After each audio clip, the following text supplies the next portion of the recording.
আগামী 2 মাসের জন্য নির্বাহী ম্যাজিস্ট্রেটের ক্ষমতা পেয়েছেন বাংলাদেশ সেনাবাহিনীর কমিশনপ্রাপ্ত কর্মকর্তারা। মঙ্গলবার 17 সেপ্টেম্বর রাষ্ট্রপতির আদেশক্রমে জনপ্রশাসন মন্ত্রণালয়ের সিনিয়র সহকারী সচিব জ্যোতি প্রুর স্বাক্ষরকৃত এক প্রজ্ঞাপনে এ তথ্য জানানো হয়েছে।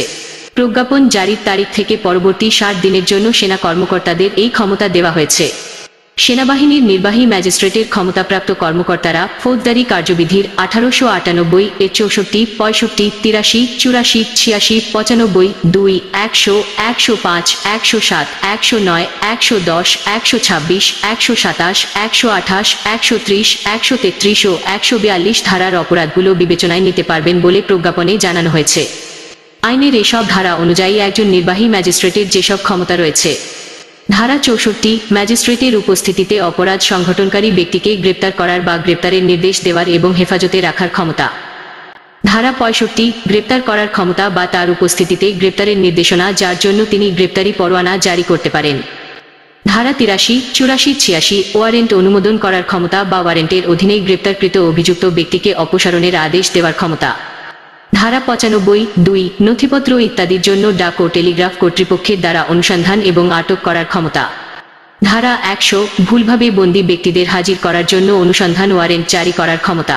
ধারা 105, সরাসরি তল্লাশি করার ক্ষমতা। তার ক্ষমতাপ্রাপ্ত ব্যক্তি উপস্থিতিতে যে কোনো স্থানে অনুসন্ধানের জন্য তিনি সার্চ ওয়ারেন্ট জারি করতে পারেন। ধারা 107, শান্তি বজায় রাখার জন্য নিরাপত্তার প্রয়োজনীয় ক্ষমতা।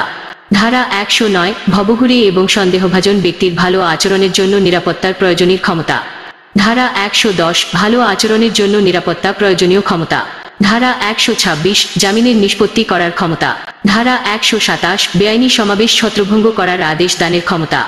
ধারা 128, বেআইনি সমাবেশ ছত্রভঙ্গ করার জন্য বেসামরিক শক্তি ব্যবহার করার ক্ষমতা। ধারা 130, বেআইনি সমাবেশ ছত্রভঙ্গ করার জন্য সামরিক শক্তি ব্যবহার করার ক্ষমতা। ধারা 133, স্থানীয় উপদ্রব নিয়ন্ত্রণে ক্ষেত্র বিশেষে ব্যবস্থা হিসেবে আদেশ জারি করার ক্ষমতা। ধারা 142, জনসাধারণের উপদ্রবের ক্ষেত্রে অবিলম্বে ব্যবস্থা হিসেবে আদেশ জারি করার ক্ষমতা।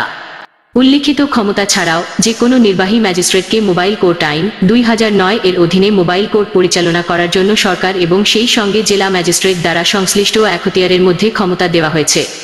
এই আইনের অধীনে নির্বাহী ম্যাজিস্ট্রেট তার উপস্থিতিতে সংঘটিত অপরাধ বা ঘটনাস্থলে তার বা তার সামনে উন্মোচিত হওয়া অপরাধগুলো বিবেচনায় নিতে পারেন।